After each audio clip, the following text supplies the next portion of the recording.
Um, well, I was wondering, I was reading through your tour diary. Someone wrote it for you for Enemy, and it's also published on the website. What do Brian Clough and British Sea Power have in common? I think that's one for you. Yeah, he's just don't think we have a great deal in common, but he's just Our manager's a bit like Brian Clough. yeah. He was bloody minded. He was rude, and but he was tough. He was a tough manager. He was a bit of an eccentric, really. Like last of a dying breed, he was. Okay. Of football managers. Have you got no good Brian Clough stories? Just do you know Stuart Pearce? He used to Yes. be apparently he said, have you ever been punched in the stomach, Stuart? And he says no, and then he just punches him in the stomach. Nice manager, eh? Yeah, I think he was. He's just a legend, you know. Yeah, and a character. And he also said some things about what is his name? Brian Ferguson. Oh, he ain't got two of what I got, and I don't mean bullocks or something. Yeah. It's the 2 cups he had. Yeah. And he said, just like to all the footballers these days, he's like telling them to get their hair cut, you know, and just because you got a fancy car doesn't mean to say you're a good footballer. Yeah. Well, you liked Brian Clough, and are you also? What is your fascination with the British naval power of history? There isn't a real fascination. Well, we thought maybe it seemed like a powerful force from the past, which had kind of gone into decline and, you know, was part of history. It didn't really have much to do with the modern day, and that's what music seemed a bit like. It was like something like rock and roll was once this really powerful thing, and now it seemed like a watered down beer or something, you know. So It just kind of, as well, sort of depicted the British Empire as a crumbling, decaying antiquity, really. Like, just to remind people that in our country that it's not that great, really. It's crumbling. Well, it's, you know, some people in England think, you know, go on, and they're just completely deluded. That they think they're still the best nation in the world or something. Well, did you always have these thoughts about Great Britain, or has it been more, let's say, while growing up? Or? it was as much a joke as anything, really. It just seemed like all the bands, they had like one-word names and like meaningless names and interchangeable names. Really, they just meant nothing at the time. Since then, there's been more and more bands with long, artistic kind of names. We wanted to stand out, really. You know, we wanted to do something a bit different. We didn't want to be called the dogs, the tables, the chairs, the whatever. The seas, the high seas. I don't know, just rambling.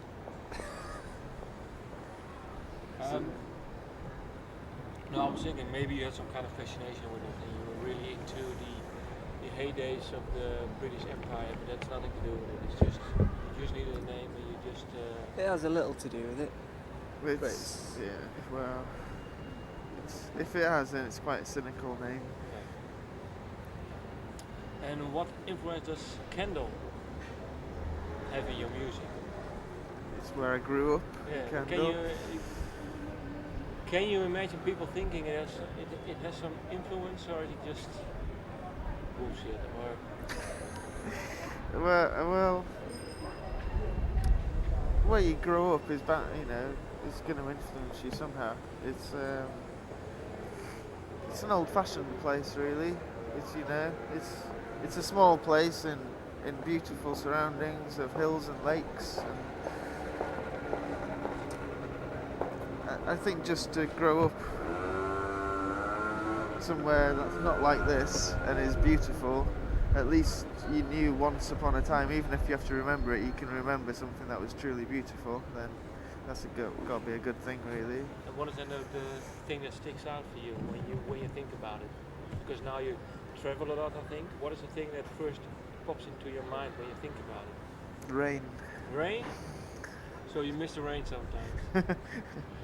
I actually do. It's quite. I mean, at the time I used to just think, oh, fucking rain again. Yeah. Every day more rain. Now if it rains, I kind of get slightly nostalgic, and it reminds me of being young, and that is quite nice. And I was thinking because it has some kind of nature surroundings, and because in nature and animals also come forward, let's say, in your stage presence and in your covers. Can I relate the two of them together? Let's say the way you grew up and the use of nature and birds. Yeah, why not? Why not? That's Well, fair. It's fair to say. Can you do it then? Well, I find the feathers on a nice bird often more appealing than released by the new current big band in Britain. You know, it's more interesting. That's all I can do. Yeah. So we used to run a club in Brighton every month called Club Sea Power, and the only venue which we could have, which people would give us, was a really quite a dingy, dark hole, and we just thought it'd be nice to bring something that smelled nice and was like real leaves, something that was actually kind of had some life in it until we picked it. Just kind of make some like a magical little, almost being like in a forest. Well, the idea was like it'd be a bit like in a forest clearing or something, you know. And it's strange how just a few branches really did affect people.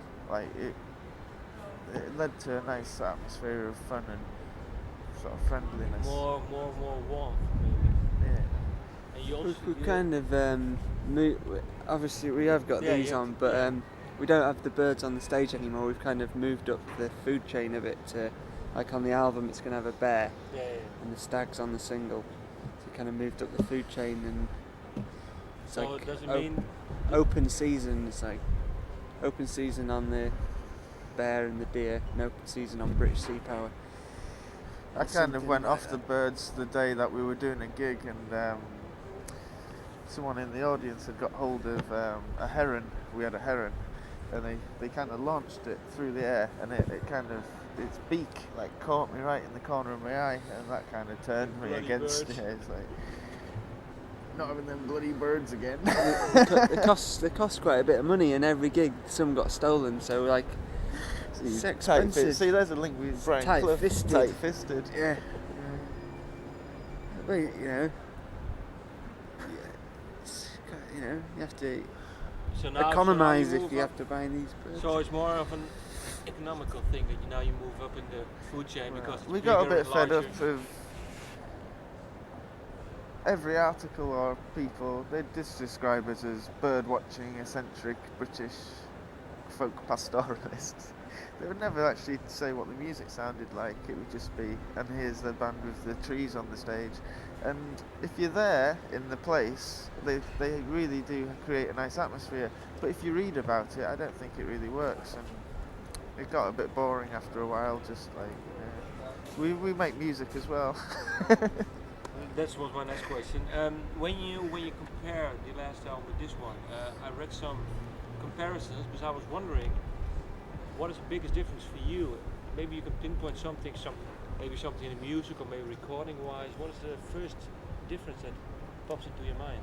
I think it's has a lot more warmth of human emotion in it, and partly because we played a lot of it live all together as a band rather than kind of tracking it up, and it's a lot more believable. I think like it's kind of natural feelings in there. The songs were conceived as well in liquid, sort of demoed in a barn like at the start of January last year.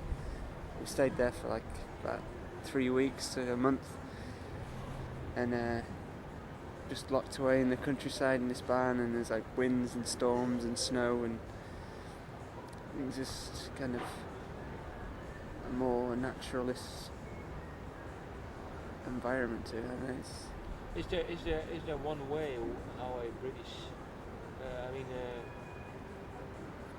British Sea Power song come about? Is there one way, or No, there's many ways. can Like, you? I can tell you one of them. Yeah, okay, maybe just for this album, maybe is there some? Well, no, I can tell you the weirdest way a song came about on the album. It was the second song on the album, Be Gone. I had a dream. I was in bed, sat up in my dream, and Joan Baez was sat at the bottom of the bed with an acoustic guitar with really long black hair, singing in a voice that reminded me of Kurt Cobain at his most rough, ragged, like this really passionate voice. She was just singing Be Gone over and over as if she was like driving out evil spirits or something like. And it was the same line that. Just those two words over and over. Yeah. But in the dream I looked down and I was watching her fingers play the guitar and I looked at what the chords were. And in the morning I could remember what the chords were, so I just like got up and made a demo and it turned into the song. The song isn't as good as the dream. But it's always dreams are the most fascinating thing. But is it? Do you think then that maybe making music is some kind of mediator of music that's floating around because you were saying you had a dream, or is it just craft, or is it just inspiration? I think ideas are like that, and songs normally start off as a really small idea, but something that just resonates quite personally, and then after that it becomes something more just kind of like music, like you kind of work out and play together. But it starts off, it seems like that sometimes. I think it's quite a good way to describe it. It's quite vague and it's hard to pin down. Well, but do you think about it, or do you just let it happen and don't think about too often, because then maybe you get a writer's block or something? I used to wash dishes with a man called Jeff Goddard, who was a friend of Joe Meeks. He was a really good songwriter in the 60s. And they had this massive, really big song which sold a lot of things, you know. Number one song? And he said he wrote it in 2 minutes, and the song was like 3 minutes long. And I always thought, that just seems like a good way to write songs, you know. It's not like labouring over this pad and pencil, and it's kind of just like letting something happen really quickly, you know. And you were saying there was the weirdest song that came about for this album. What is then the quickest song for this album? The one, Larson B, you were talking about.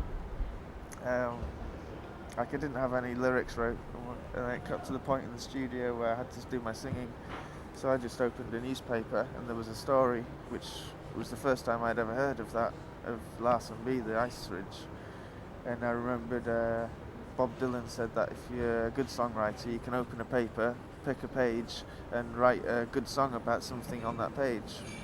So I thought I'd find out if I was a good songwriter. So that was just like, it's information, it's already there, you just craft it into a song, you know. And normally, what is it to say are the songs brought about by everyone, or is it one person comes with a line or with a music, or does someone come with a whole song already? The majority is Jan, he'd bring a song pretty much Finished. complete. Or the ideas. But they don't sound largely anything there. like they end up as. Like the melody might be the same and maybe the words and everything, but they don't sound like Woody, who's the drummer. Like he's got such an individual style that as soon as he plays, it completely transforms the song. And then like Noble doesn't play guitar like me, you know, so he can play the same thing, but it sounds so different, you know. So like say True Adventure's the last song. There'd been a big storm outside, and just started playing. It's like Woody had just started making this racket, and then a song came out of it, you know, and then kind of worked on it. Sort of played it a few shows, changed it a little bit, but essentially it's the same creature that came out of the aftermath of a storm. So it's more. So there's no one way for you then. sometimes we just jam for hours and hours. That's the most fun of all. I mean, it ended on an early stage. Kind of started off as a jam, and then I kind of put the pieces together. I could recognise that it could be a song. Put the pieces together. Yeah. It turned into a song, yeah, and put some lyrics to it. So the music is always first, or? Not all, well, yeah, usually guitar is how it starts. And then I often just sit down and I just sing without any ideas. And then But do you keep the first thing that pops in your mind, the words or the line? Do you keep it that way, or? if it works, that's the best way. Yeah. But usually there's big holes, sections missing, and that's when. Well, I So keep a how lot you of can- notebooks. I just collect lists of words and Words only, or lines, or half of lines, words? and then I'll wait for months, and then I'll find the other half, and it'll just seem, oh, that was good, or just lists of words. Do you have an example of a lyric that's been written, say, over a period of few months? Like, except for the two words, "be gone." Like, it has a lot of medical words in to do with the heart and like heart arrhythmias, and I quite like putting. I get a bit bored of things like just all the cliches which most people put into music. I get kind of bored of that, and I really enjoy finding. It's easy just to choose a random word and make it difficult, but if you can find an odd word which also works perfectly, then that's it gives you a lot of satisfaction just to find a word which you think no one else has ever put that in a song before, Then I'm just now wondering, what word is it for you? Which one word? I don't know. I I had a don't think many line. people have rhymed. Oh, for you, for him. That's Yeah, okay. And No, then- but I mean, In one line in that song, I mentioned aorta, liver, and ventricles. That's the adventure. ventricles, Okay, like heart arteries. Okay, yeah. And they're really nice, poetic sounding words, but people don't frame. Like, it's not even difficult. All you have to do is read a book and recognise that they're good words. But Let's say, do you use those words you don't use often in a normal conversation? all right. And I think people just stick to normal conversation words, Well, I think it's. I don't always use a massive dictionary in conversation, but I think the more often I write things, then it does expand that. You find yourself using more interesting words, and I really like people who sum things up really accurately. It's a real skill. And I was wondering, why do you use, let's say, for the covers? I read, I don't know if it's true, that you use that the covers are inspired by books from the 40s and the 50s. not on this. Not on this Until lot. now. Up until The last now. album. But the thing is, you just want to go off, just like the same with the birds on stage. You just want to get rid of, let's say, the things. Our you've done. first album was kind of. I think it was backward looking, really. In a way, it was concerned with history to some extent, and maybe even like childhood, and also because you've written songs over such a long time that it kind of is looking backwards. I think this one's more like the present day, so it seemed right to kind of leave all that behind, really. And then you were saying, well, this album is more warm. What is another difference with the first album for you? Not a difference. Is there another difference? Because you were Another saying one. the first was the first difference. You were saying is more warm thing because you already played some songs on stage. And No, this. I think it's. So this album was. Sort of, we played a few songs live. I think just like the first album we kind of half mixed ourselves with someone else, and it sounded good to us, but it sounds pretty strange, really. It's like sounds quite rickety. I don't think we knew what we were doing the first time. It was like children playing in a sweet factory or something. But do it with, throwing everything in, you know. and if you would do the first, let's say, with the knowledge you have now, would you? What is the thing that maybe you would change now? Nothing about that Nothing? first album. It's what it is. Yeah, well, Proud of it, but it's nice to do something different. Yeah. And how big has the influence been of Bill Price and how, well, the Norwegian producer? I forgot Mott's- his name. yeah, Yeah. yeah. Did they have an influence or? Well, Mott's is the same guy we did the first album with, and he was like the engineer. And Bill mixed a lot of it.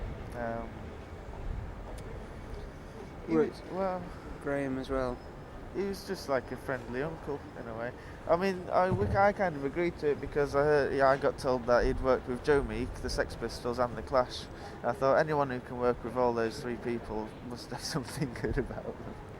You know, it's like, oh, he's a really nice man. He comes in and first thing he does is take his shoes off, then he turns it up to full volume and he sort of dances. And he's like, To your songs or maybe Yeah. to Yeah. some? Okay. Like he'd put all the tracks up and he'd go, ooh, I like this one. And then he'd like, And what is Get to then what was for him the best tune to dance along to? for him, I think he liked Victorian Ice. yeah, It's such a funny dance. he really got into the character of each song. He's worked with so many people, as well as those people. He's worked with like Sparks and Guns N' Roses as well. So he's like, you can understand the character of a song and get in there, not spoil the mood. But we worked with Graham Sutton as well, who's not really that well known, and he was really good. He just let us record. Like Jan was able to sing like outside, like walking around, like you can hear his feet on the ground crunching, and the drums are recorded out it's like in a stables, and the drums are recorded in the middle of the courtyard, Okay. so it's like in the sunshine, so it's a really nice way to do it. You can hear the birds tweeting and Yeah, sometimes you hear that. and the horses like moving around. And last question, what do you hope for this album? Be as big as Jamelia. Okay. I don't know. I don't really. You don't. Like the first album, I used to think a lot about what would happen when it came out, and it is frustrating to think like that. Really. I hope I hope it's not the end of the band. Well, you never can quite tell before. It's looking okay now, you know, but before anyone hears it, everyone might laugh at you or something. I don't know. It's good that they don't laugh at us. Thank you. Thank you. Cheers.